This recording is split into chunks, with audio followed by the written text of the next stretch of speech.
on the screen, we in Boston, Massachusetts. Chillin', chunkin' deuces. Playing Madden in the den, yeah, throw up the deuces. Hello Madden Nation, Escapes here for another exciting edition. It is not your den, it is not my den, but it is the Mad Den, aka the Laser Show, the internet's most passionate show about John Madden, NFL 12 football, kicking off with a bang. Show 211, and yes, I am wearing a New York Giants jersey. Farles and I made a bet.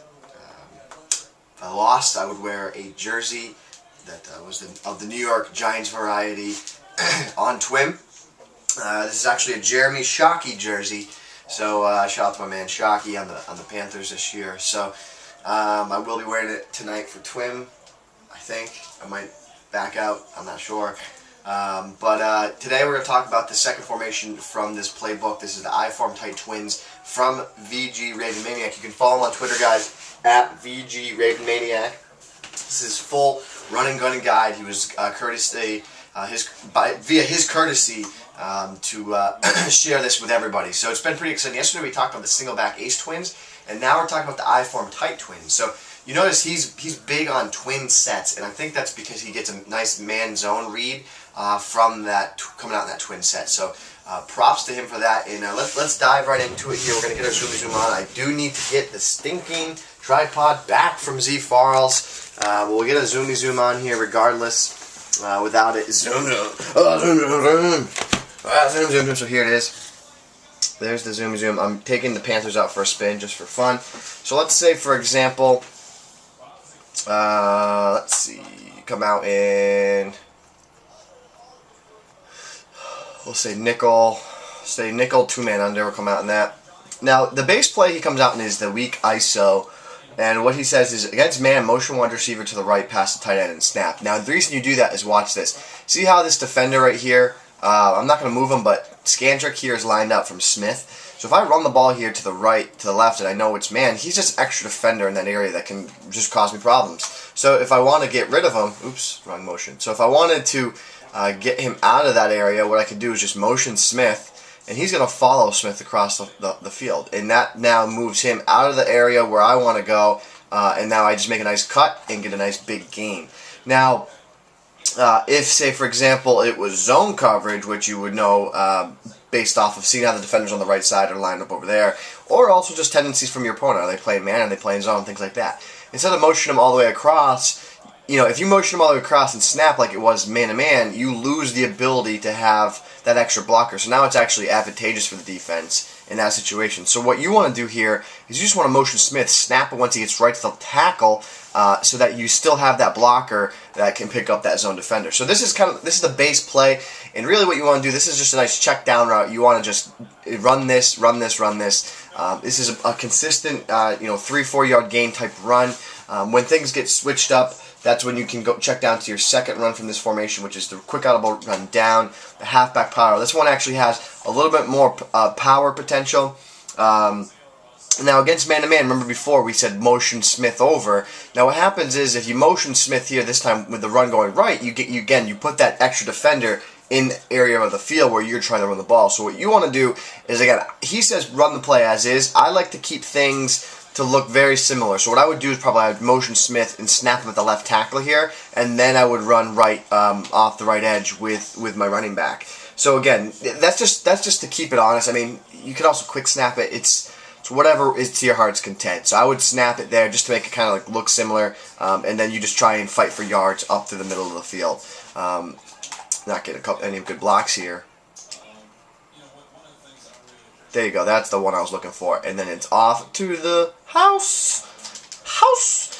So now against zone, say if you run against zone, it's the same thing as before, but this time what you would do is you would motion over Smith, and then you're going to run snap when Smith's on to the right side here. As you can see now, you gain extra defender over in that area to help you pick up some blocks that were over on that side. So again, it's all about reading the man zone, and then it's kind of just gaining or losing an extra blocker / defender that you're trying to pick up. So as you can see, we get that chip block downfield. I mean, it didn't cost much. It's Steve Smith. He's not the best blocker in the world, but what does he do here? Let's see what he does. Does he do anything? He chips that guy just enough. I mean, so if he doesn't chip that guy, just enough hold him just like he did, then that guy is going to get to me quicker before I pick up that 4-yard gain. Yes, he hit me, but I was able to get those yards because Steve Smith picked up that block. So let's talk about our quick pass man beater. That's our quick audible up. Just the quick audible from this formation. Now what he wants us to do here is motion the circle receiver Smith. And what we're doing here, I'm going to clear out space.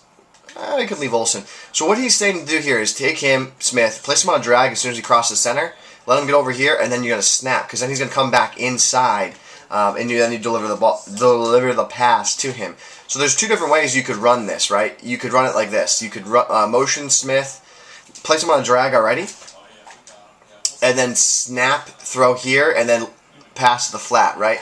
You have the chance for that play to kind of get picked off if you do that. So what I do like how he said, let him pass the center, call the drag, and then snap inside. He'll get an inside release, and Stephen Lee will pick you off. So so no, but again, that's just my fullback needs to go on a route there. So that would, let's see, fullback on a route. So motion Smith. Drag, go. He gets inside release, and as you can see how the defenders get crossed up as the natural pick and rub that you get from like compressed sets you get here because those two routes cross each other. Watch this here, and see how they get crossed up, and then that leaves Smith wide open there. A very nice man beater, and keep in mind it's involved in the same exact motion as it was with your running plays.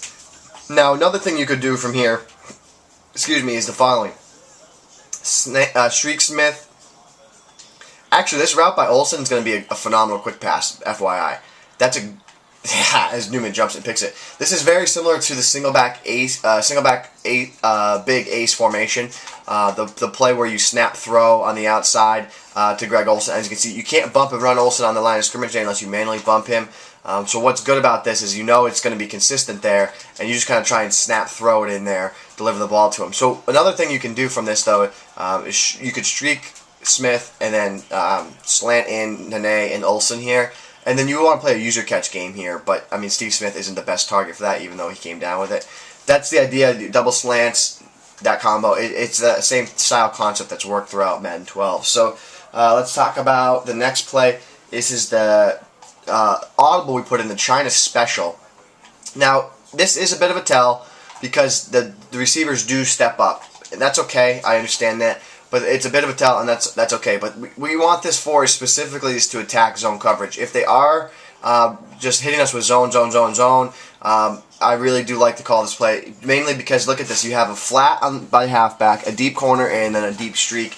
You're going to flood the zone here in this situation. As you can see, the flat opens up as the defender is bumping the deep corner. We'll show you that again. We know zone. Okay, we're going to check down, attack that zone coverage. Here it is again. There's the flat. Cam Newton delivers that. Even though the pressure was getting there, that deep corner zone will open up there. Another thing that you could do in this situation is the following. You could place Olsen on drag, and then you could block both your halfbacks in the backfield. That drag route's actually going to work as like a flat route. It's going to open up underneath here. Oh, I didn't change the defense. That's a problem. So here it is again. Now we're playing zone, China special, block both those guys. So now we're in zone coverage. He's going to run underneath there. As you can see, well, I want to show you Demarcus Ware, how he left the deep corner zone for the drag. See how he jumped the drag? And look at that deep corner zone, wide open. I'll show you that again one more time. That's what it is about attacking zone coverage, is just flooding areas of the field with route combinations. And this is one of the I didn't call zone again. I didn't call zone again. So here it is one more time. Call it the zone. China special. So here you have it again. Here you have it again. Here you have it again. And see how that deep corner just opens up there. And that's gonna happen all the time. You want to read the defense. If they're playing so cover 4. So if they're playing a cover 4, a typical cover 4. I mean, I'll just put a purple over there. So a typical cover 4, for example, would look something like this. So you see how the drag opens up underneath. So drag opens up underneath against that typical cover 4. So you want to, the deep corner will still be kind of available as the player progresses because the purple will fade away from it. But as you can see, that the underneath space is open to deliver the ball to the drag. So you kind of just have to read, pick and choose what you want. So say, for example, now they play a cover 2. You might want to check down to your vertical streak. Simply just because he might get behind that defense there. He gets chucked, and then you deliver that ball there. Then he goes up and gets it. So a lot of different things you can do from this. Again, I'm going to post a link in here for you guys to take a look at. Oh, I want to show one other play that Nick didn't talk about. It's a quick audible right. Phenomenal play. Say for whatever reason, like your opponent's setting up, I'm just going whatever here. So say for whatever reason your opponent's set up a blitz, and it looks something like this, right? You want to have a play that you can quick snap to the flat here, and that's your quick audible right. So all I want you to do is here, quick audible right, and just snap, and you just throw that ball there. That is to keep them honest with that guy there. That's to keep, I mean, what this is going to do is it's going to assure two things for you. Either you're going to have the guy manned up on Smith, or you're going to have a flat zone over there. It's one of two things that's going to happen. I mean, that's fact, not opinion. It's one of two things that's going to happen. So let me show you again. More times than not, what you're going to probably see is man-to-man because it's easier to run man-to-man defense to stop that. If that's the case, I would probably place Olsen on a slant out, Nene on a slant in, and then I would probably place Williams in the backfield on a fade. And then, if they are in that, that the flats, the slant to the sideline is going to be open if Olsen gets there. So those things are going to be open, so make sure you just pick and choose and you attack. So this formation has a lot of potential. What I really like about what Nick did here is that with the motions, you can't really tell with the motion quick passes and things like that. And that's really what I like what he did most here. He made everything look the same, and that's kind of the battle of what you're trying to do. Make everything look the same so your opponent never can key in on exactly what you're doing. And that's how you make a great scheme, guys. So we're going to be breaking down tomorrow, great formation, weak eye tight twins from the run and gun playbook. We'll see you tomorrow, show 212.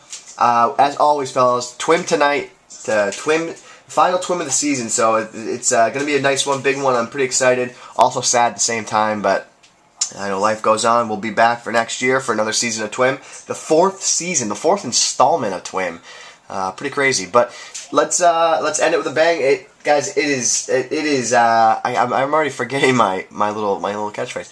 As always, fellas, we are changing the Madden community, and we are doing it one snap at a time. I didn't forget it. I remembered it. Hello, Madden Nation. S-Gibbs here for another exciting edition. It is not your den. It is not my den, but it is the Madden, a.k.a. the Laser Show.